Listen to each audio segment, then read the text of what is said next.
All previous parts of The Humans Do Not Have a Hive Mind collection of stories can be found in the playlist pinned in their comments below. Now on with the story. That question, if there was fiction about alien encounters, made Neil draw a blank. How in the world should she answer that? There were probably millions of different pieces of media, and they were all over the place with their themes, genres, and alien depictions. Humans had collectively imagined all kinds of encounters with extraterrestrials, some she very much refused to even think about. Nevertheless, it was such a highly enjoyed topic. There were even alien stories made especially for children, though it was probably best not to go in depth about all of this. This is a fascinating topic for us. So yes, there are a number of fictional works about encounters with sapients other than humans. I wish to be provided examples of those stories, as well as other stories for adults. Sure, Neil waved her hands. There are so many. I also don't think it would be a good idea to just hand you the compiled works of all humans if you have never experienced fictional stories before. Would it be okay if I put together a limited selection? To Sam's surprise, Nayar did the nodding thing again as the translator spoke. This is acceptable. I trust your selection process. This wasn't something Neil had prepared for. Of course, there was a collection of representative human art that she was allowed to gift, but she was fairly sure that sci-fi works about first alien encounters were little to none among those. I am assuming that your species does not have a similar tradition of creating and sharing fictional stories, but she walked to the other side of the chair, where the waist-high cube stood that Nayar had created shortly before Neil had nearly scared her off by sharing the human population count. You have other forms of art, right? Like this cube, it's a wonderful sculpture. For a human, it would be a sign of great skill and artistry to create such a precise geometric shape by hand. Nayar's gaze had turned from her to the cube and then back again. It is a hollow shape without use, and it is not difficult to make since there is no internal structure and function. And I have understood art to mean objects you have built by hand, but you have already explained that machines have taken the task of building. Oh, well, art means more than that. But basically something is art when it is pleasing to one or more human senses, causes an emotional reaction, and is entertaining in some way. It doesn't need to be useful. Most art actually isn't. So for me, the sculpture you have created fits that definition. A long moment went by before the translator spoke up again. Are your fictional stories art? The feeling of enthusiastic agreement arrived before Sam's positive reply. She began explaining that stories were one form of art among many, and that humans had created art since their earliest history. Something pleasing to the senses, Nayar could understand that humans would emphasize this when they built devices and machines because her species did the same. But building something without any use and just for that purpose did not make sense. Why waste the time or the resources? She sent the words to the translator. I would like to see how you create such a sculpture, as I was under the impression that you could not create objects as my species can. But Sam explained that such sculptures were made from metal, stone, or organic substances that then were either assembled or reshaped into the desired form. She also apologetically pointed out that even if she would have brought the necessary materials, she would be unable to create something meaningful due to lacking the artistic skill. While she was talking, an excited eagerness was growing in her.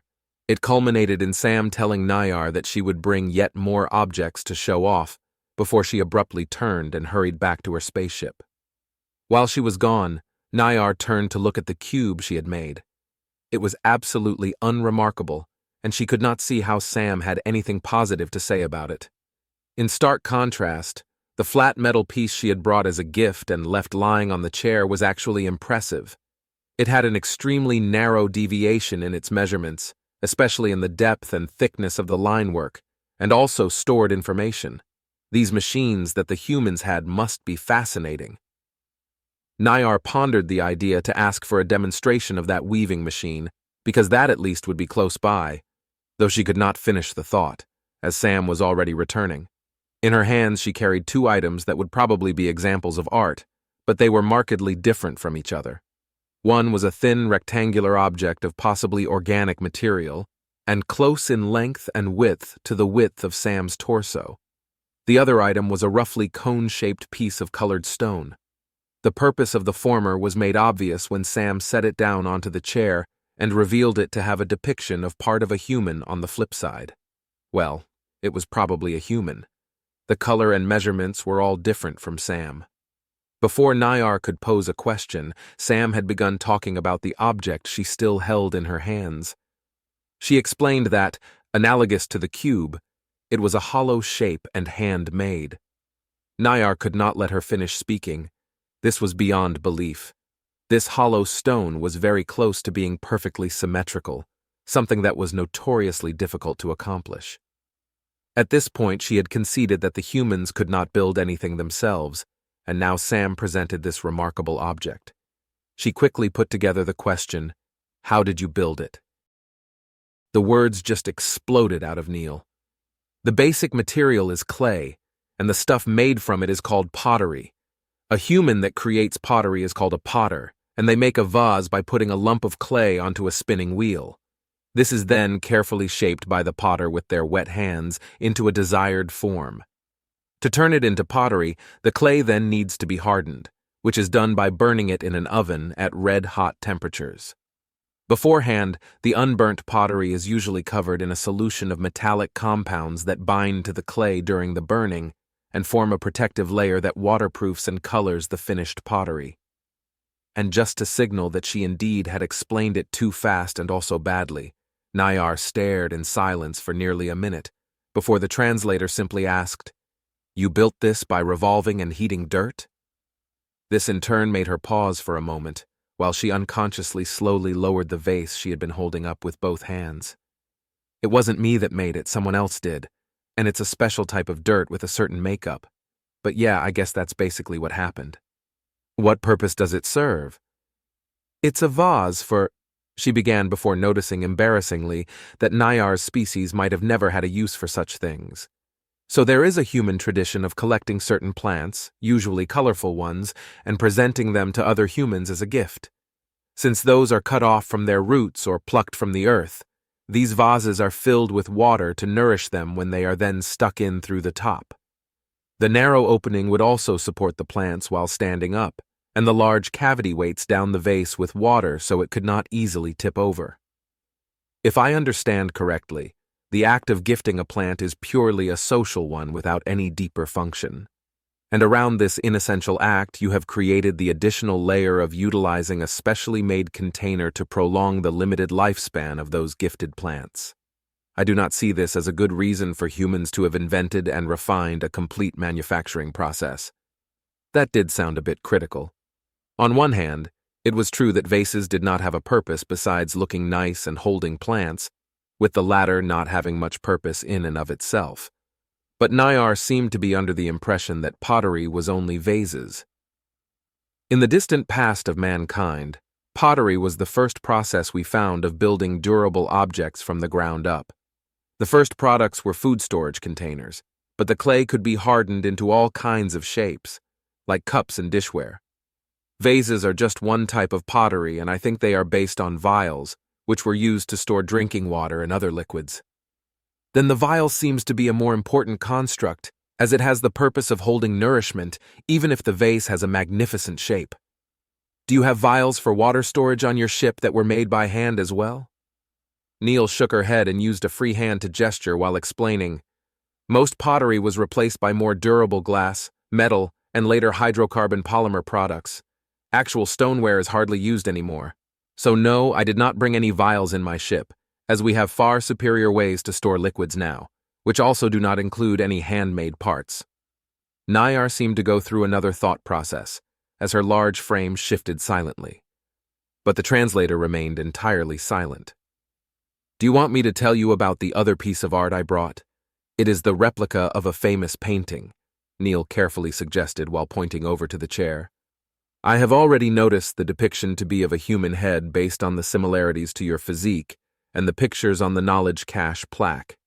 Though the surface texture is irregular, and I presume that you created this depiction by thinly applying a colored material of high viscosity onto a flat surface that then bonded into a layer which broke up again in the drying process. Her fingers drummed against the vase and Neil blurted out, How well can you— Why did you create it that way? The translator's voice interrupted her question. I did not, she replied, drawn out before pulling herself together and asking, Niar, how well can you see?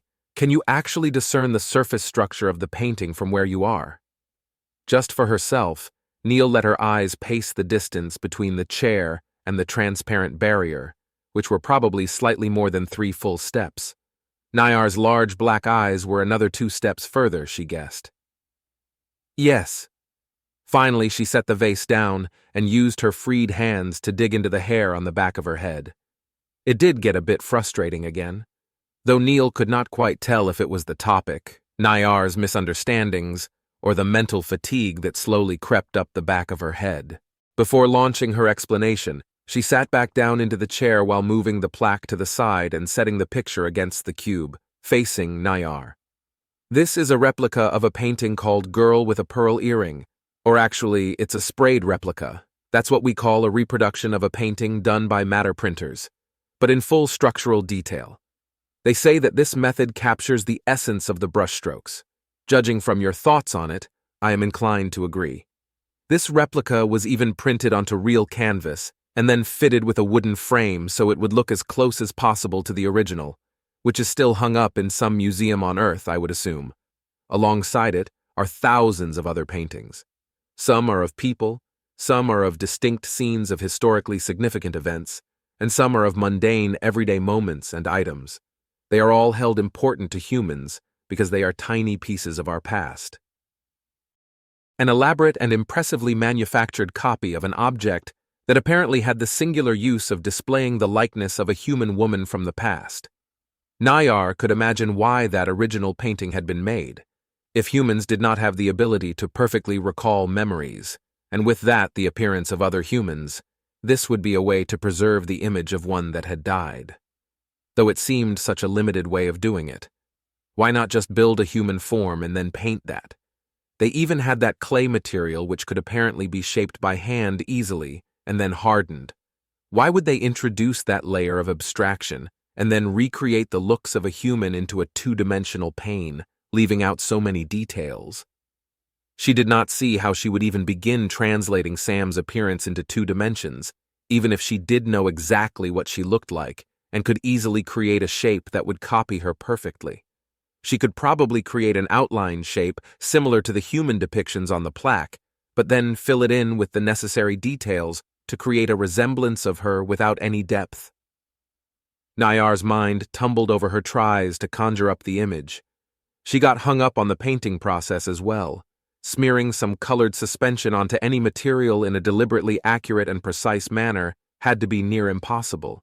The surface structure did tell her that instead of their own fingers, it had to have been some sort of multi-pronged application device its creator had used. Was that the key to achieve precision? But even then, compared to the complex structure and softly changing color gradient of Sam's skin, the human on this painting was near featureless. Did the creator of the painting just omit all the details they had been unable to project onto the painting? Were these recreations similarly flawed in accuracy as were the verbal retellings from the past Sam had talked about? Did the woman on the painting actually look vastly different, and the painting was a mere retelling based on her real image? Niar tried to focus on a single detail of Sam's face, trying to follow a similar process. She concentrated on reducing her eyes into just their overall shape and colors. It was not the first time she had taken a good look at them, and again she marveled at the complexity of the human's optical sensory organs. She quickly pulled her focus back and began again to reduce the visual details of the eyes, lowering the apparent accuracy requirements necessary to paint them.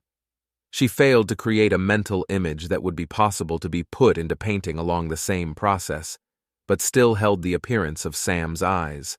So Nayar went through another iteration, and another, and then a couple more, these times leaving behind any attempts to stay analogous to the painting.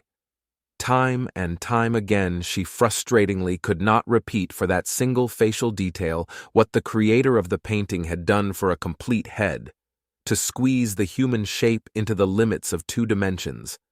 and that was even if she did allow herself to ignore the restrictions of the creation process.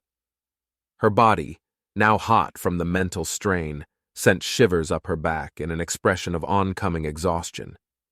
It was a long time ago that she had done a similarly tedious exercise, and this had now taken a far larger amount of energy and a heavier toll on her than she had anticipated.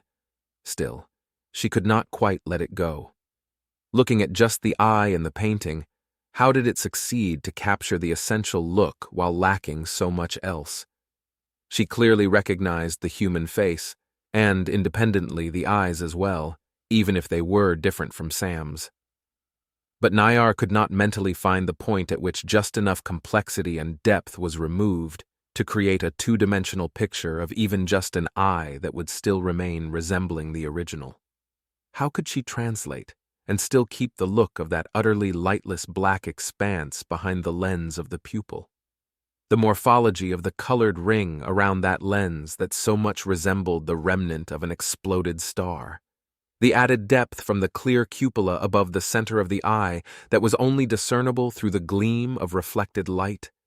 She would want to reproduce the brilliance of the white multi-layered surface of the eyeball, where thin red lines forked towards the center of the eye in increasing fineness until they were invisible. And she would keep the look of the gloss given by the thin but unbroken liquid film, which allowed her to see her own reflection captured in Sam's eye. Only now, while slowly coming down from the thought exercise, she noticed that Sam had been calling out to her with increasing emotions of worry and a tint of panic. Embarrassingly, Nayar had been unresponsive for several minutes, so she quickly formed an appropriate apology and sent it to the translator. "I apologize for my inattentiveness and for not reacting to your words. Everything is in order and I am perfectly fine. I was merely caught up in my thoughts as I have attempted to fully comprehend the abstraction process necessary to create a painting and gave it my complete attention. To my dismay, I failed to copy this process." A bout of confusion came from Sam, while she asked if Nayar had just made an attempt to create a painting without her noticing. "Yes, I have done a mental virtualization of creating a painting of your eyes in a manufacturing process analogous to the one used to create this painting. I would prefer to change the topic away from this form of human art, as I strongly desire further analysis, though currently do not want to apply more mental energy to it." Quick flashes of several different emotions were barely noticeable before Sam came to rest in a forced, neutral state. She then explained that there were many more forms of art, and that she had selected these two objects to bring over, as she had assumed they would be the easiest ones to understand for Nyar. She added an apology to her false assumption, before offering to talk about music, which was an art form that was as heavily ingrained in human history and traditions as storytelling, while being similar to it. Before waiting for more information, Nayar blurted out the question, "There are no new objects for you to show me." The reply, shaded by the joy of an epiphany, was negative. Sam stated that a human voice would suffice for a demonstration, which she offered to give. At the same time, she apologized in advance that the only music she could recreate would not be well representative of the art form as a whole. Nayar's body had not come back to a calm state quite yet, but this seemed to be a less taxing topic. She did already figure out how the humans shared information via their voice through language, which had a logical structure and perceivable patterns. She deduced that this had to be something similar, if not entirely the same. "Please proceed with a demonstration of music," she sent to the translator, though she was in no way prepared to handle what followed. There was a sudden peak in emotions radiating from Sam, which were very similar and as overwhelming as they had been back when she had mentioned the word mother for the first time. It nearly drowned out anything else Nayar could think about, and made her mirror the feelings compulsively. A pleasant warmth had now taken hold of her, and she felt deep admiration and cherish for an individual she knew nothing about, besides these feelings Sam had towards them. Along that came shades of subtle positive sentiments that told of the importance of this relationship she was clearly associating with the words she was speaking. There also was such a strong desire for protection and care that it put Nayar in a state where she was torn between what her body actually told her and the easily believable imagination that she carried a dependent offspring which made her feel these emotions. The rest of her concentration went towards listening to the words, of which she could not recognize most. Sam was speaking in a pattern that also was vastly different from how she had spoken before. Alongside this new speech pattern, she varied her voice in tone to accurately create and recreate frequency successions that had a discernible mathematical regularity behind them. Just using her voice, Sam created a harmonious flow of speech that, together with her powerful emotions, utterly enthralled Nayar for the length of the demonstration and still left her slightly dazed after. "What was that?" The translator hadn't spoken in the fluid, booming voice. Instead, it had just sounded more like the old device that Nayar had used before. Coupled with this second-long pause, it made Neil slightly worried again. Maybe she did something wrong? Hesitantly, she explained, "That was a song called Aroro mi niño. It's a lullaby, a type of music designed to soothe children. It's not that well known and it's very old, but it's the only thing I've been practicing." "Is this how you communicate emotion to your offspring?" The voice did sound normal again, but Sam was still perplexed by the question itself. She sat back down while thinking about an answer. "In some way, sure. I mean, a lullaby is usually made up of pleasant-sounding words, and it's meant to be sung slowly so it would instill calm and peace. At least for my nephew, it always works." As she leaned back in the chair and put her hands behind her head, she added, "I think lullabies in general are one of the oldest forms of music. Calming children down had to have been necessary since humans first existed. My species has a similar mechanism to instigate a calmed state with harmonious sounds that may as well be utilized on dependent offspring. The specific composition of the sounds is unique to individuals as it cannot be copied precisely. I am unsure if I am able to properly demonstrate this ability to you, but I would nonetheless offer to try." This had taken an unexpected turn. Did Nayar's species actually sing too? Of course it would be different from a proper song as they had no actual language, but humming and whistling was also music, wasn't it? "I'd very much like to hear that. Please, show me your version of a lullaby." For a long moment, nothing happened. Then a soft but deep hum began emanating from an indiscernible location. It had a slowly evolving tone and was remarkably difficult to focus on, so Neil closed her eyes and strained her ears. Deeper and higher notes slowly joined in, carrying their own seemingly random pattern that went along in harmony to the previous ones. After a while, they had become numerous enough to turn into a complex acoustic sensation. Still, the whole ensemble remained very deep in tone, right around the lower edge of her hearing. For some time, she listened to the piece, admiring the tonal patterns that she would definitely label as music, even if it seemed to be a very slow piece. She was expecting the demonstration to be over any moment, but quickly closed her eyes again as soft pings around the middle range joined the deep hums. These added perfectly to the subtle high points of the underlying random harmony, giving her mind and ears a slow and steady rhythm to focus on. The beautifully clear high tones adding soft, bright streaks into the melody was the last thing Neil remembered before she fell asleep.